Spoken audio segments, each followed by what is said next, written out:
Hello, this video is about BTEC assignment design and marking.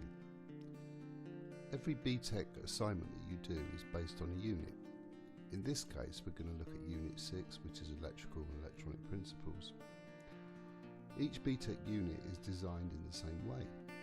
There is an aim and a purpose of the unit, an introduction, and the outcomes, the learning outcomes, which the learner must achieve in order to get a grade at the end.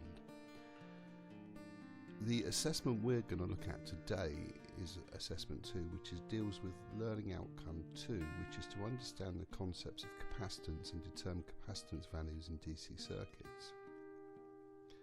The unit content is the content the learner must evidence in their assignment work in order to achieve the outcomes linked to this learning aim here. So in this case we're looking at capacitors, various types of capacitor, the energy they store, for example. We're looking at charging and discharging of capacitors and DC networks that contain various configurations of capacitors in series, parallel and series parallel. The unit content itself drills down to some grading criteria. And the ones that this assessment is looking at is P4, P5 and P6 and also M2. So when we look at the assessment itself, we have the assessment criteria listed as P4, P5, P6 and M2.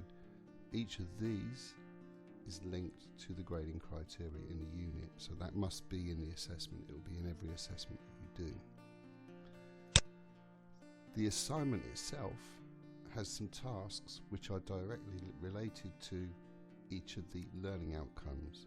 We have P4, P5, P6 and M2. Each task is designed in such a way that when you fulfill all of the criteria within the task, you are able to evidence everything that's required within the learning outcome here. If you miss out something in a task, it's likely that you're not going to provide sufficient evidence in order to achieve the learning outcome. And in that case, your lecturer will refer the work back because you've missed something which is required. This is a BTEC requirement. The lecturers aren't doing it to be awkward. They're doing it because you've not fulfilled the criteria. We'll look, for example, at P5. This task here.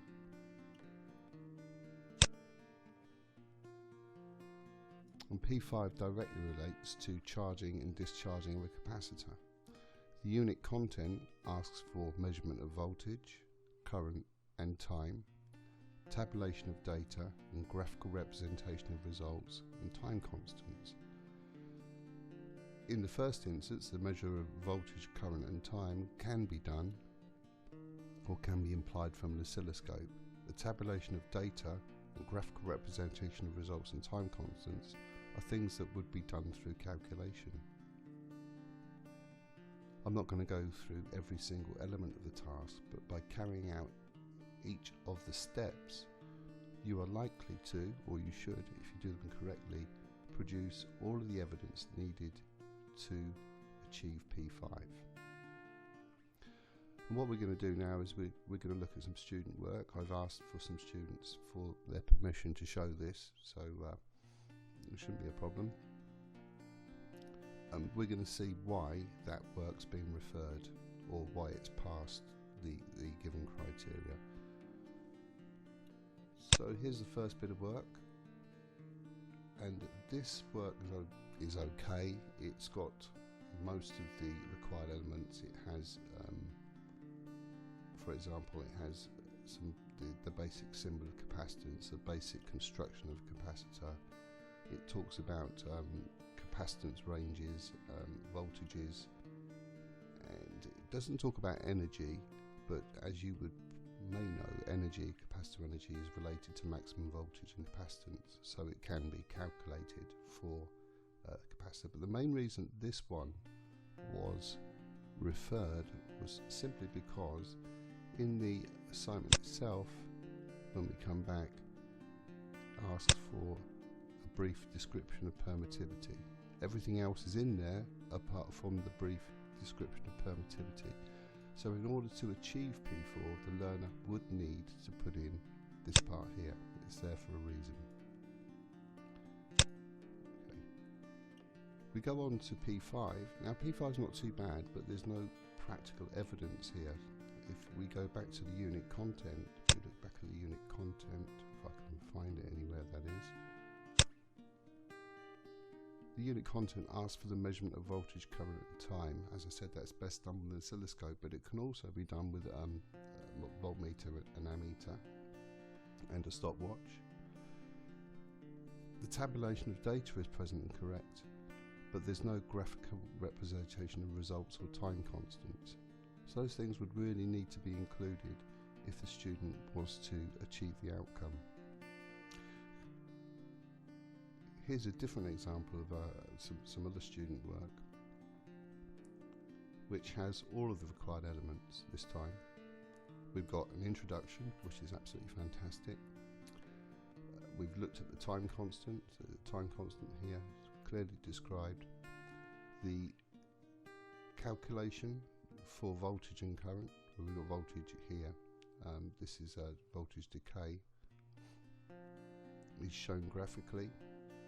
Charge and discharge, and we've got current as well, and we've got a description of the behaviour of voltage and current. That's this part here, and finally we've got the practical evidence shown in 2 photographs. So this is absolutely 100% covers P5. It's done in about a page and a half, very, very quick. The other learner work would have been, with the inclusion of photographs, would have been just about acceptable, apart from at the very end here in this description we have an inaccuracy, and that is to do with the capacitor charging and discharging. Most students now have got to the point where they understand how a capacitor behaves in terms of current and voltage when it's charging, but there appears to be a problem with the understanding what happens to the current as the capacitor discharges. Now there are dozens of resources on the internet which can explain this to you, but I'll have a brief go here. In the charging circuit here we can see a voltage which can charge a capacitor through a switch. When we close the switch, the capacitor will charge over 5 time constants. After 5 time constants, the capacitor will be fully charged and its voltage will equal the supply voltage here. At that point, no further current will flow in the circuit. The current will start flowing at its highest point when we make the switch, and it will stop flowing after 5 time constants. In the discharging circuit, when we open the switch, the capacitor becomes the supply voltage. Here, when the switch is made, the voltage is connected to the capacitor resistance, but when we open the switch, the capacitor becomes the supply voltage. So it begins to discharge through this resistor here. Now, it will start at its highest point and discharge in the same way as described before in the discharge curve. Because the capacitor voltage, discharge voltage, is reducing over time, so the current will reduce over time. You can't have a situation where the current increases at the same rate as the voltage, the same rate as the voltage increases. This is just incorrect, and that's the main reason, apart from the fact that there's no graphical representation here, that P5 has been referred for this learner. When we come to P6, first thing that strikes me about P6 is that there's no circuit setup. So when we look at P6 in the assessment, first thing you can see is there's 2 circuits. There's a graphical representation of what we're dealing with. That's not strictly necessary, but it helps the lecturer to see how the work's set out. The work itself looks to be fairly okay. The typical things here is we're not using the correct units in terms of this should be microfarads, and that's quite important.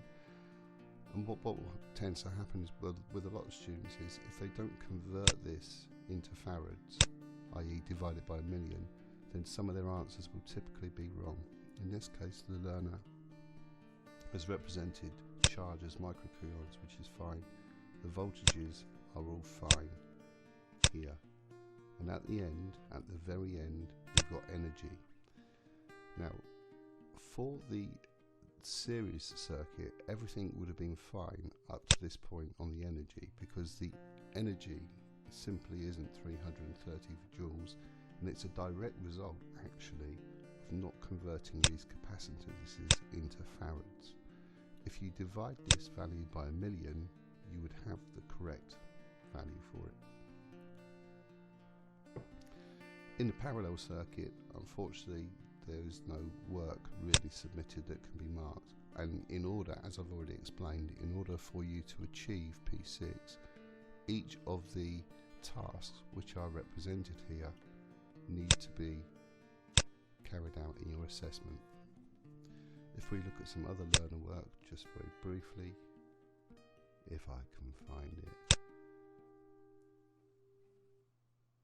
we have a different situation. First things first is we've got a very good introduction to the work, and then we've got all the work set out. We have a simulation done in multi-sim. Very easy for the lecturer to follow. An experienced lecturer will be able to zip through this in about 30 seconds and give the outcome. Everything's been set out correctly. We've even got individual energy set up for each of the capacitors, and it's a similar story for M2. This work here is 2.5 to 3 pages long, I believe. Just a little bit, but 3 and a bit pages. But it covers all of the evidence as required by the assessment and achieves all of the outcomes set out. I really hope that this has been useful. If you've got any further questions, you can see me in class.